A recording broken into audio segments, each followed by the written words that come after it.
はい、皆さんこんにちは。コトラボりょうさんです。YouTube で言葉にまつわる動画を投稿しています。僕は、私は、俺は日本語って認証代名詞やたら多いですよね。普段使いできる自分を表す呼び方は何通りもあるし、特殊なものを含めるとそれはもう両手では収まらないです。他の言語だったらこんなに一人称ないんですよね。英語だったら愛の一つだけです。文豪夏目漱石の名作も英語のタイトルになるとこの通り。現代を知っている我々からするとちょっと味気ないですね。日本のアニメのセリフなんかも翻訳するときに結構苦労します。日本語の認証代名詞の数は世界一とも言われています。なぜこんなにも多いのか、それを皆さんと今日は一緒に考えていきたいと思います。理解を深めるにはまず比較から。英語の I は何者なんでしょう。 I は英語の先祖といえるゲルマン祖語の ek から来ています。これはドイツ語やオランダ語も同じ語源なんですね。このゲルマン祖語の先祖はさらにインドヨーロッパ祖語の ego であると言われています。これは形からお気づきの方もいらっしゃるかもしれませんが、ラテンギリシャ語の ego の語源でもあるんですね。ここからわかるのは、英語の I は数千年の歴史があるっていうわけですね。一方で日本語の認証代名詞は事情が違います。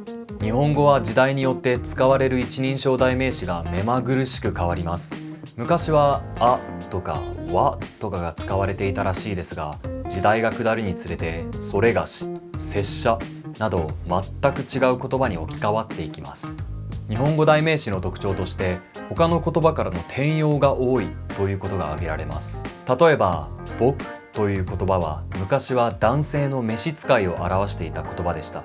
平安時代頃の日本ではこの文字はやつがれと読まれていました。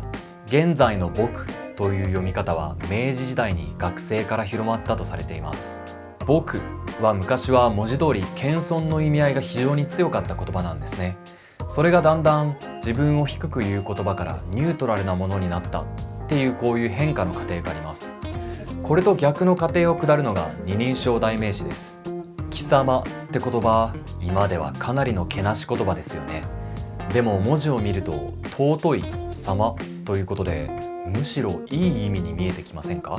実際に室町時代には相手への敬意を表す二人称で武家たちの間で用いられていたそうです。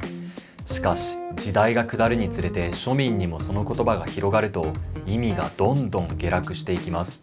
江戸時代には目下のものにも使われるようになり、現在での貴様の立ち位置は皆さんご存知の通りです。今見たように日本語の認証代名詞は自らの役割や相手との関係を意識して使わないといけないものが多いみたいですね。なんなら日本語の代名詞のすべては自分の役割を意識して使わないといけないということもできそうです。英語の I とか You は誰に対してもどんな時でも使えますよね。一方、日本語ではジェンダーや関係性によって使うものが変わりますよね。それに日本語の代名詞は不思議なところに非対称性が存在します。例えば先生と生徒を考えてください。先生は自分のことを指すのに先生ということができます。例えば先生も昔はやんちゃしててねみたいに。一方で生徒はどうでしょうか。僕はお腹が痛いですの意味で生徒はお腹が痛いですとは言えませんよね。父と子も同様です。お父さん頑張っちゃうぞと言えるのに息子だらけちゃうぞとは普通言いませんよね。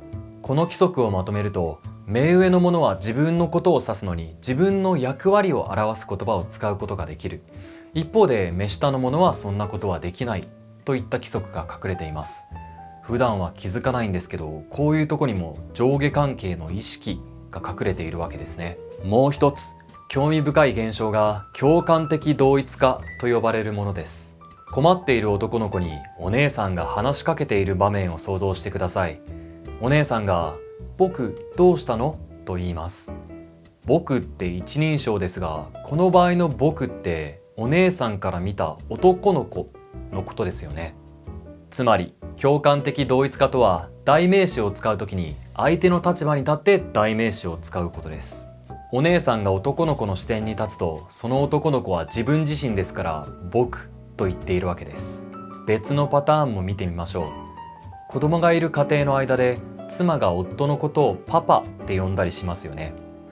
これって何も妻のパパ、つまり子供のおじいちゃんを指しているわけではなくて、これも子供の視点に立って自分の夫を指しているわけです。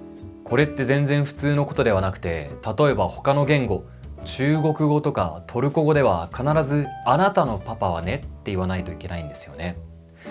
この日本語の共感的同一化は必ず自分より立場の低いものに対して使います。年下の男の子とか子供とかに対してですね。こうしていろいろ見ていくと、我々は認証代名詞を使うときに意識的にも無意識的にも相手との立場、役割を考えて使っている感じがします。もしかしたら日本語にこんなに認証代名詞が多いのも、家族関係や主従関係といった相手との立場を重んじるような日本の文化と関係しているのかもしれません。一方で近年は西洋の考えがどんどん取り入れられてきて、個人主義、平等主義的な風潮が強まってきていますよね。そんな中、日本語の代名詞の使用はどのように変わっていくのか、あるいは変わらないのか、そういったことを考えてみるのも面白いかもしれません。皆さんはどう思いますか？それではまたいつか。